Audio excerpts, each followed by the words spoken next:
One of the most vital parts of the Industrial Revolution was not the inventions of machinery itself, rather the mechanisms that made them up. The cotton gin, the loom, the first sewing machine, and even steamboats would not be able to function without these mechanisms of industry.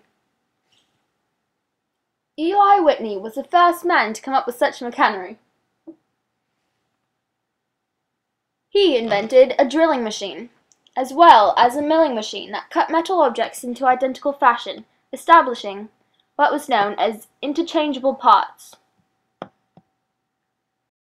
One man and a horse will do more than 50 men with those old machines. 'Tis generally said by those who know anything about it, and I shall make my fortune by it. Shoot.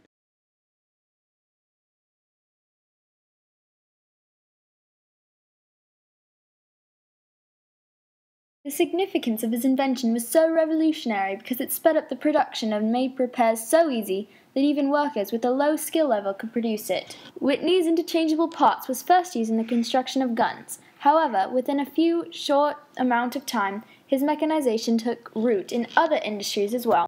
Let's take a look at how Whitney's advancements in mechanization led to the rise of the cotton industry as well as the mass production of pottery during the French Revolution.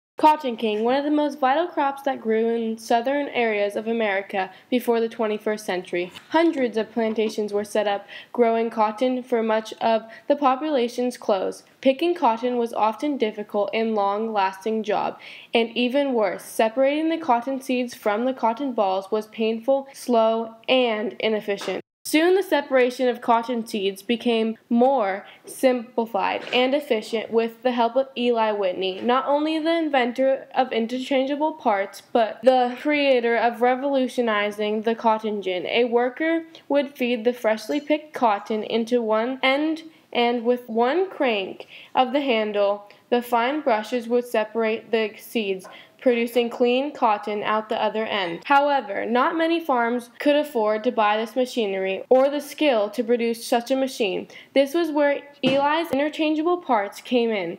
He used his machinery to cut the identical metal wheels, pulleys, and other small mechanisms that made up the cotton gin. This allowed unskilled farmers to build their own. It was less money and easier to fix. The textile mills was yet another important piece in the cotton industry. In this textile factory, large numbers of looms were needed in order to produce large quantities of product. Looms were machines that turned cotton into cloth. It worked by threading spun cotton strings from vials to produce woven cotton cloth, and by the end of 1830 it took 80 minutes to make 1 pound of raw cotton into clean cloth, a job that had taken the Indians 500 hours. That meant that the use of interchangeable parts was even more vital to those industries in order to produce identical and precise looms.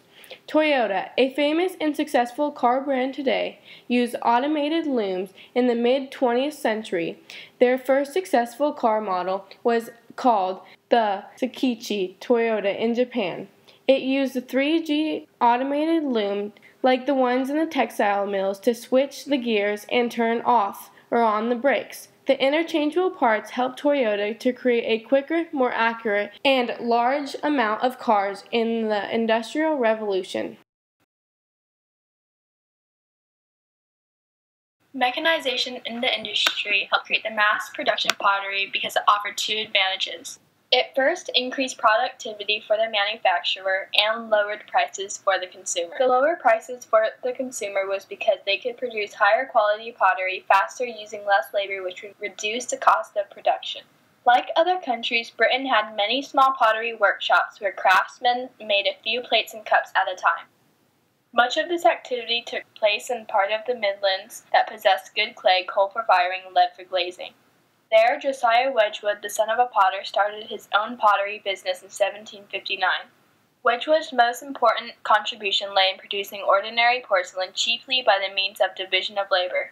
Wedgwood subdivided the work into highly specialized and repetitive tasks, such as unloading clay, mixing it, pressing flat pieces, dipping the pieces in glaze, putting handles on cups, packaging kilns, and carrying things from one part of his plant to another. He invested in toll roads and canals so that special pottery clay found in southwestern England could be economically shipped to his factories in the Midlands.